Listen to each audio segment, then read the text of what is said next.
राधे राधे दोस्तों, पौष मास के इस प्रातकालीन वेला में आप सभी का स्वागत है। परम भगवान श्री कृष्ण को समर्पित और सूर्य नारायण देव को अर्पित ये पौष मास आध्यात्मिक साधनाओं को तीव्र बनाने का एक सुंदर अवसर लेकर आया है और इसी पौष मास में हम श्रवण कर रहे हैं हमारे पुराणों से ली गई इन सुंदर पौष मास की पौराणिक कथाओं को। तो चलिए हमारी इस कथा यात्रा को आगे बढ़ाते और सुनते आज की पौष मास कथा। हमारी इस कथा श्रृंखला की पिछली कड़ी में हमने सुना कि किस प्रकार इंद्रदेव शुक्ला के शुद्ध भाव को समझकर कामदेव से कहते हैं कि उन्हें सती स्त्री के साथ युद्ध नहीं करना चाहिए, उन्हें वापस चले जाना चाहिए।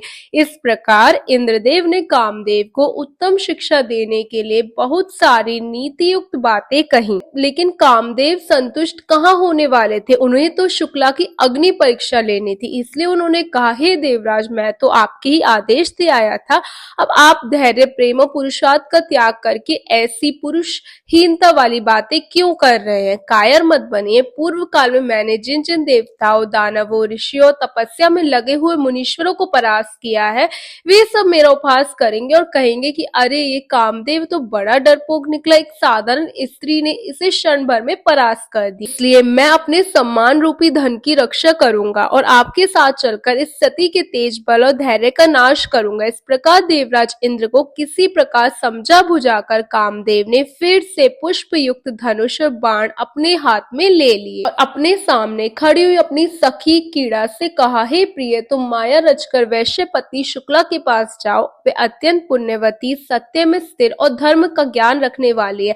वहां जाकर तुम मेरी सहायता के लिए उत्तम से उत्तम कार्य करना। तत्पश्चात कामदेव ने अपने पास खड़ी हुई प्रीति से कहा, तुम्हें भी मेरी सहायता के लिए उत्तम कार्य करना होगा। तुम अपनी मधुर बातों से शुक्ला को वश में करने का प्रयास करो। इस प्रकार अपने अपने कार्य में लगे हुए वायु इत्यादि के साथ सभी को भेजकर कामदेव ने उस महासती को मोहित करने के लिए इंद्र के साथ पुनः प्रयास किया। शुक्ला का सतीत्व नष्ट करने के उद्देश्य से जब देवराज इंद्र और कामदेव प्रसिद्ध हुए, तब सत्य ने धर्म से कहा, हे बलवान इंद्र भी कामदेव का साथ दे रहा है। कामदेव भी इसी हरकत से अहिल्या के साथ संग करने पर जो हानि उठानी पड़ी थी, उस प्राचीन घटना का भी इंद्र को स्मरण नहीं रहा। सती के सतीत्व का नाश करने से उन्हें महान दुख और श्राप का भोग करना पड़ा था। फिर भी आज एक बार फिर कामदेव के साथ आकर धर्मचारिणी कुल बधू पत्नी शुक्ला का अपहरण करने को उतारू है। ये सब सुनकर धर्म ने कहे, सत्य, मैं परदक्षिणी का स्वरूप धारण कर शुक्ला के घर जाऊंगा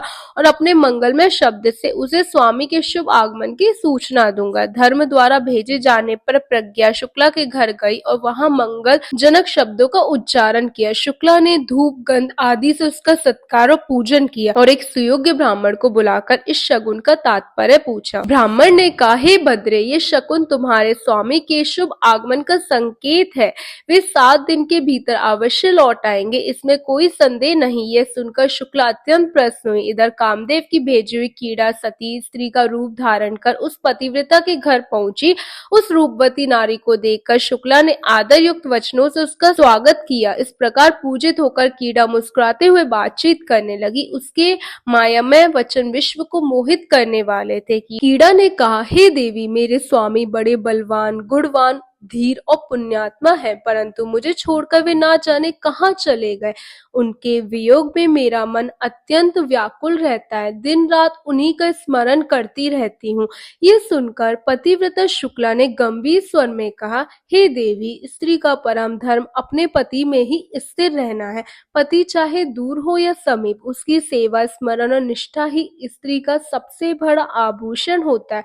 शुक्ला के वचनों को सुनकर कीड़ा ने फिर माया रचते हुए कहा, हे साध्वी, यदि पति लौटने में विलंब करे तो स्त्री का मन विचलित होना स्वाभाविक है। यौवन क्षणभंगुर है, इसे यूं ही व्यर्थ नहीं जाने देना चाहिए।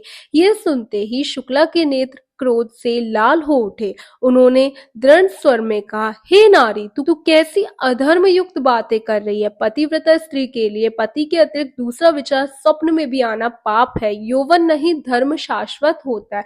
शुक्ला के तेजस्वी वचनों से कीड़ा का मायाजाल क्षीण पड़ने लगा। वे मन ही मन भयभीत हो गई। फिर भी उसने अंतिम प्रयास करते हुए कहा, हे देवी, यदि कोई सुंदर, शक्तिशाली, गुणवान पुरुष तुम्हारे सम्मुख आ जाए तो क्या तुम्हारा मन तनिक भी विचलित ना होगा? शुक्ला ने शांत किंतु दृढ़ स्वर में उत्तर दिया, जिस प्रकार अग्नि में गिरा हुआ तृण क्षण भर में भस्म हो जाता है, उसी प्रकार पतिव्रता स्त्री के समीप काम, लोभ, मोह स्वयं नष्ट हो जाते हैं। ये सुनते ही कीड़ा कांप उठी, उसका वास्तविक स्वरूप प्रकट होने लगा। उसने स्वीकार किया, हे देवी, मैं कामदेव की भेजी हुई दासी हूँ, मुझे तुम्हारे सतीत्व की परीक्षा लेने भेजा गया था। यह सुनकर शुक्ला ने नेत्र मूंद लिए और भगवान विष्णु का ध्यान करते हुए कहा, हे नारायण, यदि मैंने मन वचन कर्म से सदैव अपने पति का ही चिंतन किया हो तो इस माया का अविनाश हो। शुक्ला के वचनों में इतना तेज और सत्य का बल था कि कीड़ा की समस्त माया भस्म हो गई। वह भूमि पर गिरकर करुण स्वर में बोली, हे देवी, मुझे क्षमा करो। उसी क्षण कामदेव स्वयं वहां प्रकट हुए। उन्होंने अपने पुष्प बाण चलाने का प्रयास किया, परंतु शुक्ला के सतीत्व के प्रभाव से वे निष्फल हो गए। कामदेव भयभीत होकर बोले, हे महासती, तुम्हारा तेज असहनीय है, मेरे बाण तुम्हारे समीप आकर भी निष्प्रभावी हो गए हैं। शुक्ला ने कहा, हे कामदेव, तुम्हारा कार्य देवताओं को मोहित करना है, परंतु सती स्त्री के सामने तुम्हारा प्रभाव नहीं चल सकता, यह धर्म का नियम है। तभी आकाशवाणी हुई, धन्य है ये पतिव्रता नारी, इसके सतीत्व ने कामदेव के अभिमान को चूर्ण कर दिया। इंद्रदेव भी लज्जित होकर सामने आए और बोले, हे देवी, हमसे भारी अपराध हुआ, हमें क्षमा कर दो। शुक्ला ने विनम्रता से कहा, हे देवराज, जहाँ सत्य और धर्म स्थित हो वहाँ अहंकार टिक नहीं सकता। इसके पश्चात कामदेव और इंद्र अपने स्थान को लौटकर शुक्ला पुनर्अपने नित्य धर्म पूजा साधना में लीन हो गए। कुछ ही दिनों में उनके पति सकुशल लौट आए। घर में मंगल, सुख और समृद्धि का वास हो गया। शुक्ला के सतीत्व के प्रभाव से उस क्षेत्र में अकाल समाप्त हुआ, वर्षा हुई और जन जन सुखी हो गया।